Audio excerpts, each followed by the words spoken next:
ここで簡単ではございますが、パネラーの皆様を舞台向かって左手から順にご紹介いたします。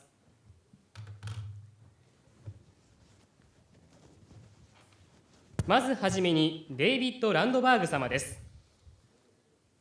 デイビッド・ランドバーグ様はカリフォルニア大学ロサンゼルス校 UCLA 内に設立された産学連携の研究所で、エネルギー、健康、薬学、IT の分野で世界レベルの専門性を誇るカリフォルニアナノシステムズインスティテュートでディレクターとしてご活躍されています。お隣はスタン・トムジック様です。スタン・トムジック様はカリフォルニア工科大学などの大学発シーズをはじめとするベンチャーを支援するカリフォルニア最大の技術系インキュベーション施設ビジネステクノロジーセンターのマネージャーでいらっしゃいます。続きまして鏡茂雄様です。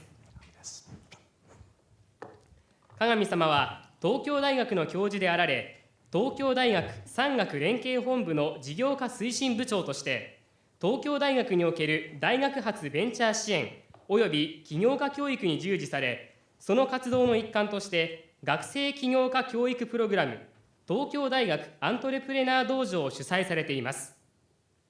また東京大学のベンチャーキャピタルである株式会社東京大学エッジキャピタルの監査役も務めていらっしゃいます。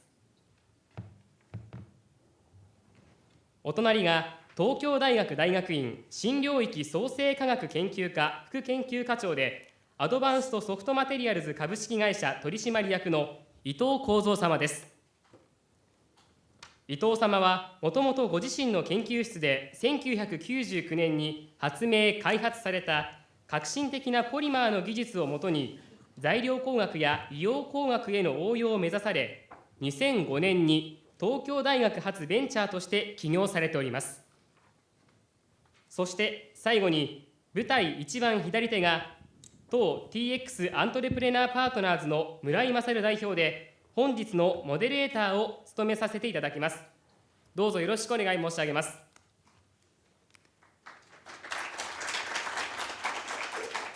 それではここからはモデレーターの村井代表に進行をお願いしたいと存じます。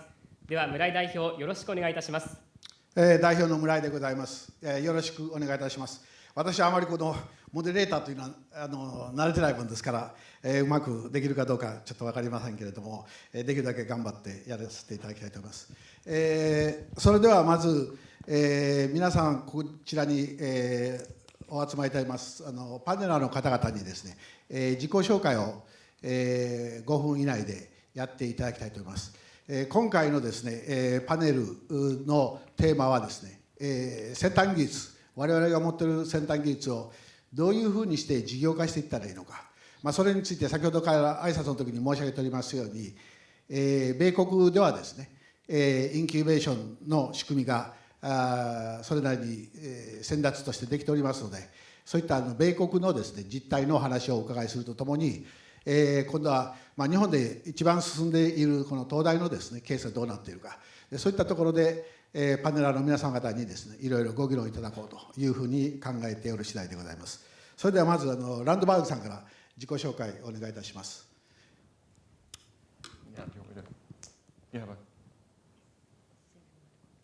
Which one? This one? For.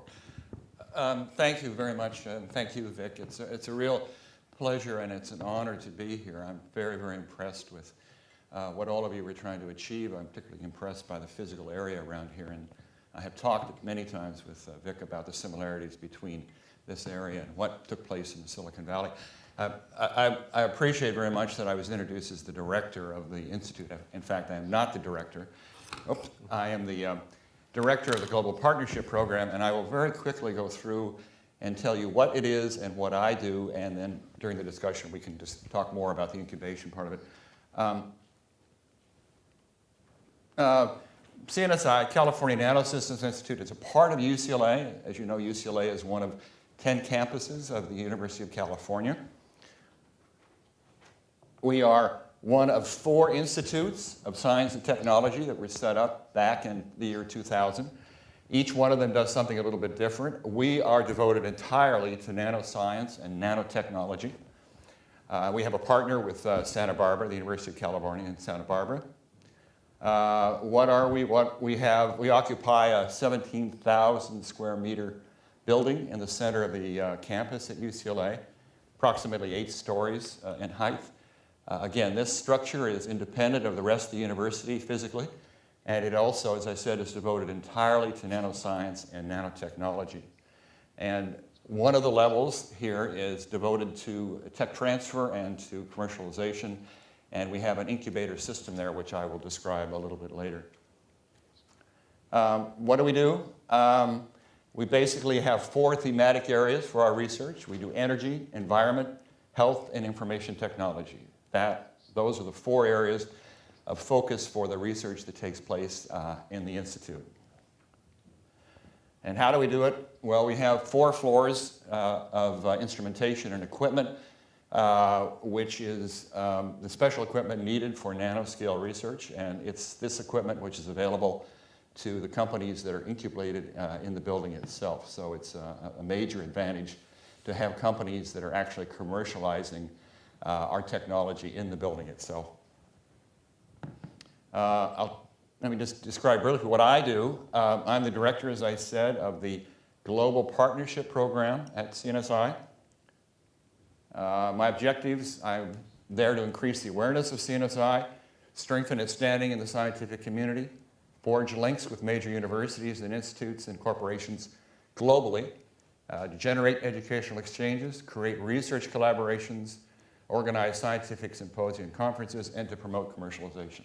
Again, all of this in the context of global activities, international activities.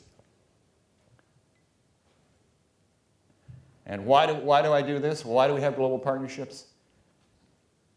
It enhances the academic standing of our institution, of UCLA. It provides a vehicle for the dissemination of research findings. It stimulates innovation and creativity by exposing our researchers to the ideas of the world. It provides greater access to investments and markets. It provides new applications for our discoveries and inventions. It provides access to the newest instrumentation and technical equipment. Provides new opportunities for funding from foundations and government sources. It increases opportunities for placements for our postdoctoral students. And can't see it down below, but it facilitates the recruitment of students as well.